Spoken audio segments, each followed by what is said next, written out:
Ada sesuatu yang aneh dari rokok di Indonesia.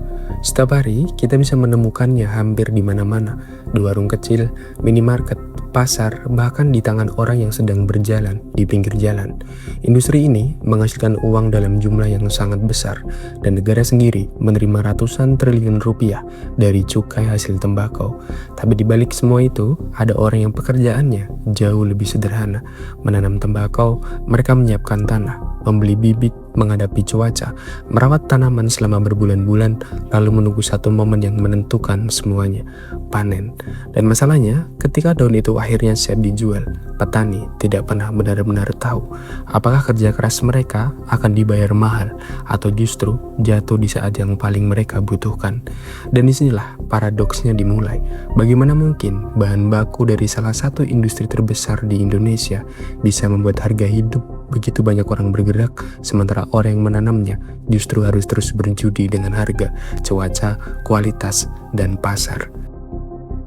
Indonesia bukan negara kecil dalam urusan tembakau. Data BPS terbaru yang sudah diaplikasikan untuk 2024 menunjukkan luas areal tembakau mencapai sekitar 267.000 hektar dengan produksi daun tembakau kering sekitar 351.000 ton. Yang jauh lebih menarik, hampir seluruh perkebunan itu berada di tangan rakyat. Sekitar 99,74% luas arealnya merupakan perkebunan rakyat. Jadi kalau kita membayangkan tembakau sebagai bisnis besar yang digerakkan oleh perusahaan, pabrik, merek, distribusi, dan jutaan konsumen, sebenarnya bagian paling awal dari rantai ini masih sangat tergantung pada lahan-lahan milik rakyat. Dan karena itulah kita bisa mengira bahwa petani tembakau seharusnya punya posisi yang sangat kuat. Barangnya dibutuhkan, pasarnya besar, industrinya ada, konsumennya jutaan. Lalu di mana masalahnya? Masalah pertama muncul bahkan sebelum daun itu sampai ke pembeli, yaitu harga. Petani menanam sekarang, tetapi harga baru diketahui ketika hasilnya masuk pasar, dan perubahannya bisa sangat tajam. Data di Jen Perkebunan menunjukkan harga rata-rata komoditas tembakau di pasar domestik mencapai sekitar Rp72.672 per kilogram pada 2020, naik menjadi Rp78.209 pada 2021, kemudian turun ke Rp70.812 pada 2022. Tahun berikutnya harganya jatuh menjadi sekitar Rp39.016 per kilogram. Memang pada 2024 harga kembali naik menjadi Rp63.319, tetapi pada 2025 kembali turun menjadi sekitar Rp54.083 per kilogram.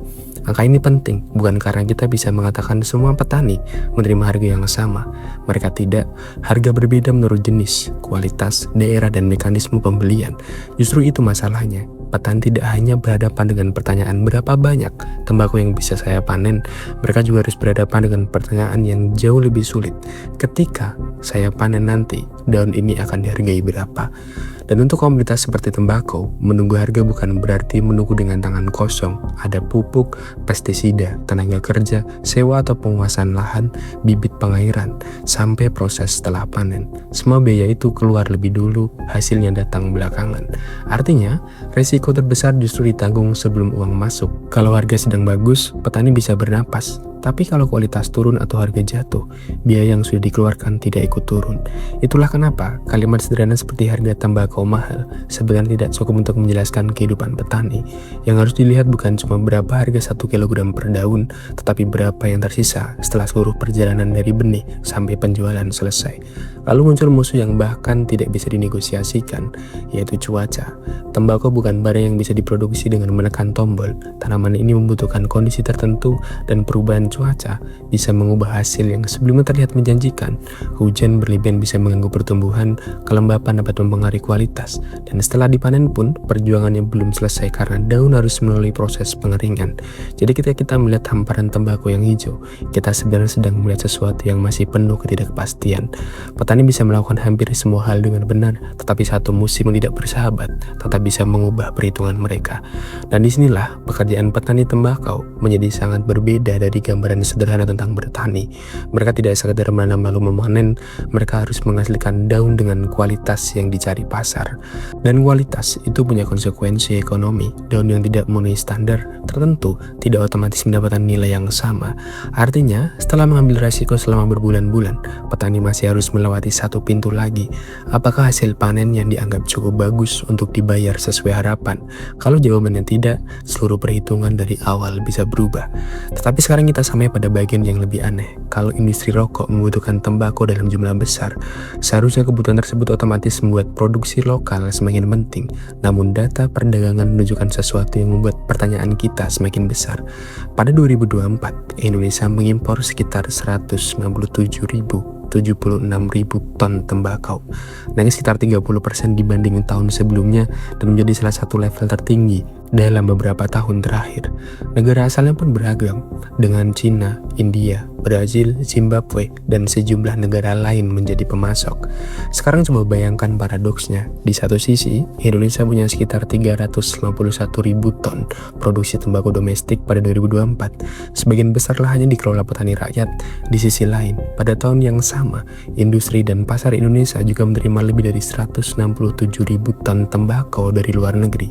Ini bukan berarti tembakau impor otomatis menggantikan tembakau lokal. Kita juga tidak bisa mengatakan petani lokal kalah hanya karena ada impor.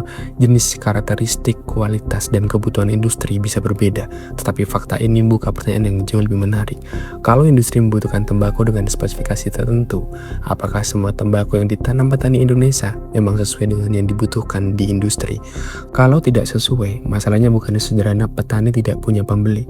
Bisa jadi persoalannya berada pada jenis tanaman, kualitas, kontinuitas pasokan, standar industri, hingga kecocokan bahan baku. Dan ini mengubah cara kita melihat posisi seorang petani. Mereka memang berada di awal rantai produksi, tapi berada di dalam pasar yang memiliki persyaratan sendiri. Petani harus menyesuaikan hasilnya dengan kebutuhan pembeli, sementara pembeli punya pilihan sumber bahan baku yang lebih luas. Di titik inilah posisi tawar menjadi penting. Namun ada satu lapisan yang lebih besar lagi, tembakau bukan hanya komoditas pertanian. Setelah berubah menjadi produk hasil tembakau, ia menjadi objek kebijakan negara. Pemerintah mengenakan cukai karena rokok memiliki dampak terhadap kesehatan, sekaligus menjadi sumber penerimaan negara. Tarif cukai hasil tembakau untuk 2025 diatur melalui PMK 96 dan 97 tahun 2026 yang mulai berlaku 1 Januari 2025, dan jumlah uang yang bergerak di sektor ini bukan kecil. Direktorat Jenderal Bea Cukai mencatat penerimaan cukai nasional 2025 mencapai sekitar 221,67 triliun, dengan cukai hasil tembakau sekitar 211,91 triliun rupiah. Lalu uang sebesar itu mengalir kemana? Salah satu mekanismenya adalah dana bagi hasil cukai hasil tembakau atau DBHCHT. Dan di sini pemerintah memang memiliki mekanismenya untuk mengembalikan sebagian penerimaan tersebut ke daerah dan berbagai program terkait.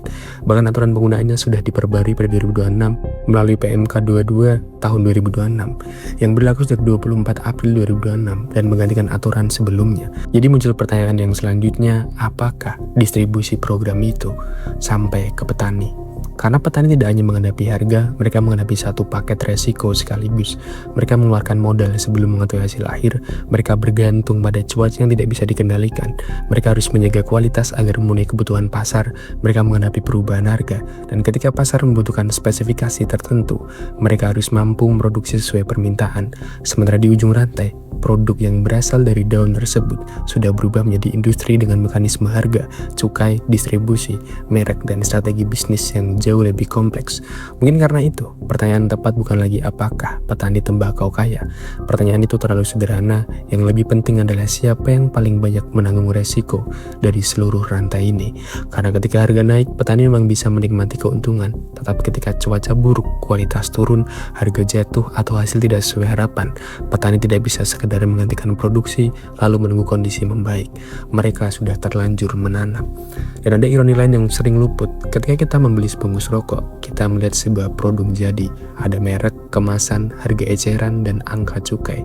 Kita jarang membayangkan bahwa jauh sebelum semua itu ada, sebuah benih kecil sudah ditanam di tanah. Ada petani yang menunggu berbulan-bulan, ada daun yang dipetik satu persatu, ada hasil panen yang dikeringkan, dan setelah semua proses itu, nilai daun tersebut baru ditentukan oleh pasar yang jauh jauh lebih besar daripada satu lahan pertanian. Jadi mungkin paradoks petani tembakau bukanlah bahwa mereka menanam sesuatu yang mahal, tetapi semuanya miskin. Dan tidak sederhana itu. Ada petani yang bisa mendapatkan keuntungan besar pada musim dan kualitas tertentu, ada pula yang menghadapi kerugian. Paradoks sebenarnya justru terletak pada posisi mereka. Mereka berada di awal sebuah industri bernilai sangat besar, tetapi keberhasilan mereka tetap ditentukan oleh hal-hal yang sebagian besar tidak bisa mereka kendalikan sendiri: cuaca, kualitas, harga, permintaan, dan struktur pasar. Indonesia bisa menghasilkan ratusan ribu ton tembakau, hampir seluruh lahannya berasal dari perkebunan rakyat. Industri hasil tembakau menghasilkan penerimaan cukai lebih dari 200 triliun rupiah. Pemerintah bahkan memiliki mekanisme DBHCHT untuk mengembalikan sebagian manfaatnya ke daerah. Tapi di tengah angka sebesar itu, kehidupan petani tetap ditentukan oleh pertanyaan yang sangat sederhana: berapa harga daun yang mereka bawa ketika panen tiba? Dan mungkin justru disitulah kita harus berhenti melihat tembakaunya sebagai rokok, karena sebelumnya di produk yang dijual di warung, tembakau adalah tanaman. Sebelum menjadi industri, ia adalah hasil kerja petani. Dan sebelum menghasilkan triliunan rupiah untuk negara, perusahaan, distributor, dan seluruh rantai bisnis lainnya, semuanya dimulai dari satu keputusan kecil di atas tanah. Petani memilih menanamnya. Lalu pertanyaannya sekarang bukan lagi apakah Indonesia membutuhkan tembakau. Kita sudah tahu industri ini masih sangat besar. Pertanyaannya adalah, di tengah industri yang begitu sangat besar, apakah sistem yang dibangun di sekeliling tembakau juga sudah membuat orang yang menanamnya mendapatkan posisi yang sebanding dengan resiko yang mereka tanggung? Aneh memang, tapi inilah petani tembakau.